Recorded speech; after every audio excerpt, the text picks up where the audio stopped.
Well हे बड़ी सो आज हमारे साथ जुड़े हैं मिस्टर अंकित, जो कि एक हिंदी एपीएस है। इस जो लेटेस्ट बैच में इनका सिलेक्शन हुआ था, और जैसा कि आप लोगों ने बहुत ही अच्छा रिस्पांस दिया वो इंग्लिश एपीएस की वीडियो पे, तो मैंने सोचा, और बच्चों की रिक्वेस्ट भी आ रही थी कि सर प्लीज़ एक हिंदी एपीएस में कैसे सेलेक्ट हो, तो उस पर भी एक वीडियो बनाए। तो फिर मैंने अंकित से रिक्वेस्ट की, इन्होंने अपना टाइम निकाल के हमारे साथ आज आए हैं, जुड़े हैं। कुछ एक्सपीरियंस अंकित शेयर करेंगे अपना, कैसे इन्होंने सक्सेसफुली अपनी जगह बनाई, क्योंकि बहुत ही कम सीट्स थी, और उन्होंने कैसे अपना सिलेक्शन सिक्योर किया, तो हम जानना चाहेंगे। सो अंकित, कितनी सीट्स थी इस बार? सर इस बार 8 जगह आई थी टोटल हिंदी एपीएस की। तो मैं इससे पहले सर डिस्ट्रिक्ट कोर्ट में स्टेनो। आपकी रैंक क्या थी, हम जाने? सर मेरी रैंक थी, पहला स्थान मेरा था, प्रथम। अरे वाह, तो कॉन्ग्रेचुलेशंस मैन। तो he is one of the topper of Hindi APS. हाँ, तो अंकित अपना एक ब्रीफ बैकग्राउंड हमें बताएं कि आपने अपनी स्कूलिंग वगैरह कैसे की, कब आप शॉर्ट हैंड से इंट्रोड्यूस हुए कुछ? सर मेरा इंटर हमारे गांव के एक स्कूल से हुआ है, प्राइवेट स्कूल से। हाँ। उसके बाद हमने फिर सर ग्रेजुएशन किया। ओके। फिर उसी दौरान हमने अपना शॉर्ट हैंड की तैयारी शुरू कर दी। और शॉर्ट हैंड का कोई मोटिवेशन किसी ने दिया आपको, कि किसी को आदर्श मान के शॉर्ट हैंड में आए? कि दरअसल हमारे गांव से कई लोग एपीएस में, मतलब एपीएस रहे हैं। एपीएस इंग्लिश में? हाँ, नहीं, वो सर सचिव उत्तर प्रदेश सचिवालय में रहे हैं। उन्हीं को आधार बनाते हुए मैंने भी अपनी तैयारी स्टार्ट की। चलिए, बहुत बढ़िया। हिंदी एपीएस की। तो उसी दौरान तैयारी करते हुए मेरा सिलेक्शन 2018 में डिस्ट्रिक्ट कोर्ट में हो गया। अरे वाह। तो डिस्ट्रिक्ट कोर्ट से हमने नौकरी करते हुए 2019 में ज्वाइन किया। फिर हमने डिस्ट्रिक्ट कोर्ट में लगभग पौने 3 साल नौकरी की। अच्छा। उसके बाद इसी दौरान एपीएस की वैकेंसी आ गई माननीय उच्च न्यायालय में। तो हालांकि मेरी प्रिपरेशन लगातार चल रही थी। अच्छा। तो हमने परीक्षा दी, अपना अच्छी मेहनत की। उसके बाद मेरा प्रथम स्थान हासिल किया हमने। चलिए, बहुत ही बढ़िया जर्नी रहा। मतलब अंकित बहुत ही, मैं बताना चाहूँगा, बहुत ही हम्बल बैकग्राउंड से आता, और अपनी मेहनत के बदौलत अंकित ने फर्स्ट रैंक सिक्योर की।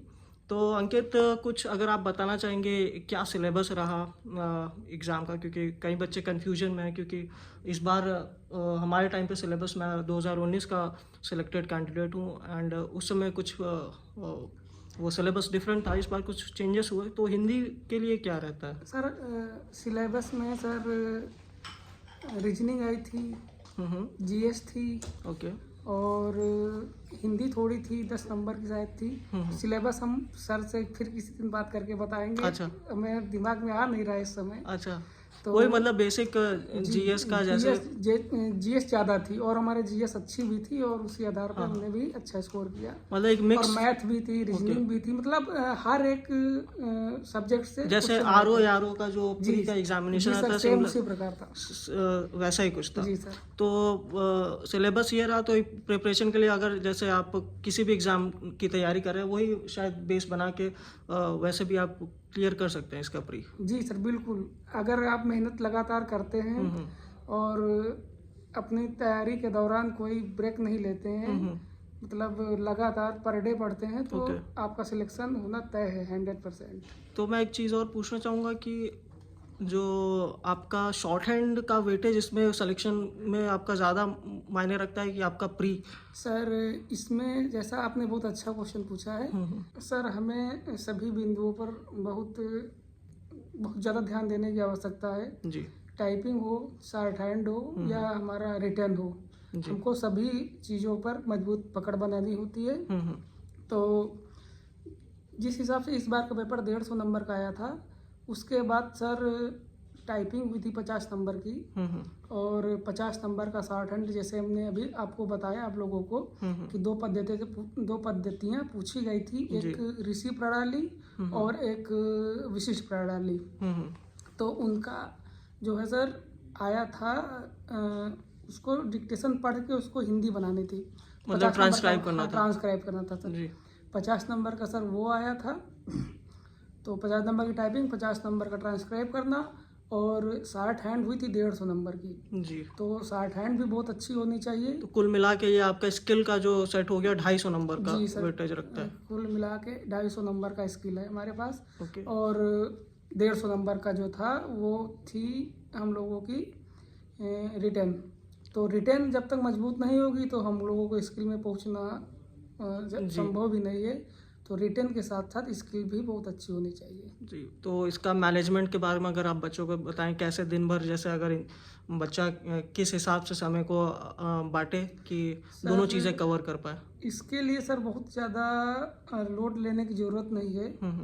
सबसे पहले तो हमें रेगुलर होना चाहिए हम लोगों को, और अपना पढ़ाई का जो जैसे भी आप लोग पढ़ाई करते हैं उसी को जारी रखिए। बहुत ज़्यादा उसको दिमाग पे लेने की ज़रूरत नहीं है। करंट अफेयर्स, जीएस, रीजनिंग, जो भी पॉइंट आते हैं उस पर आप अच्छे से तैयारी कीजिए, और अपनी 60 हैंड भी पर डे अच्छा समय 2-3 घंटे 4 जी बिल्कुल सर, 2-3 एग्जाम नजदीक सर आपने बहुत बता दिया है। अच्छा। हम तो सर 1 घंटे देते थे कर 1 घंटा, 1.5 घंटा, 2 घंटा जो भी हो।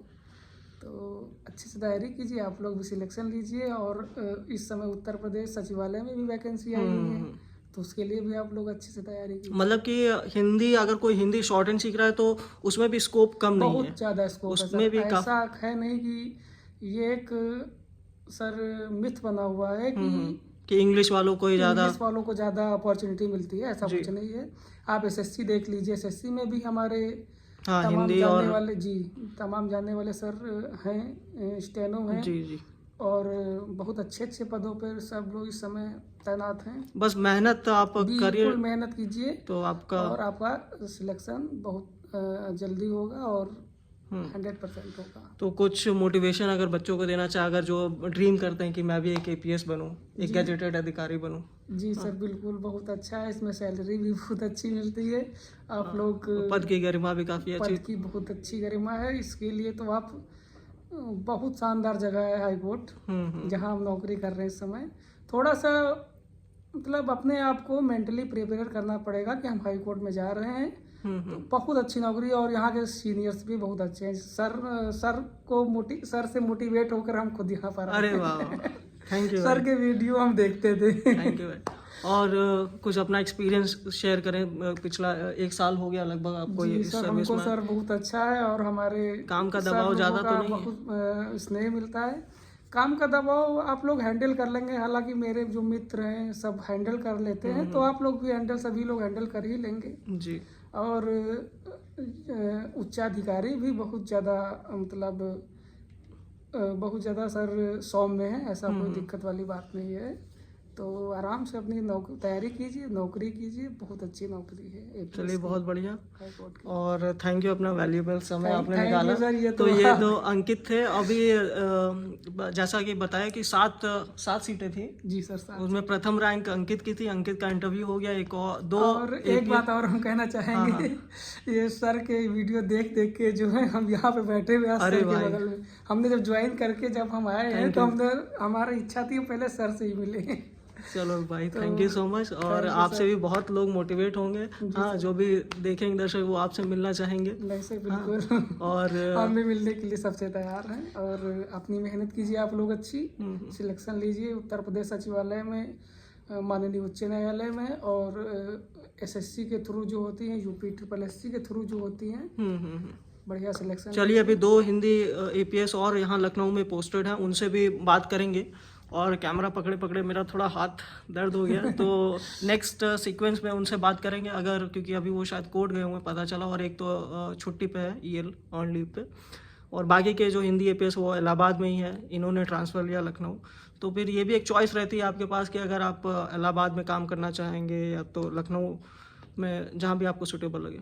तो थैंक यू अगेन अंकित, और चलिए गेट बैक टू वर्क। हाँ, ऑल द बेस्ट। हाँ, और आप ऐसे ही हंसते खेलते ये सर्विस को एंजॉय करिए। सर बहुत अच्छा चल रहा है। थैंक यू यार। ठीक, नमस्ते।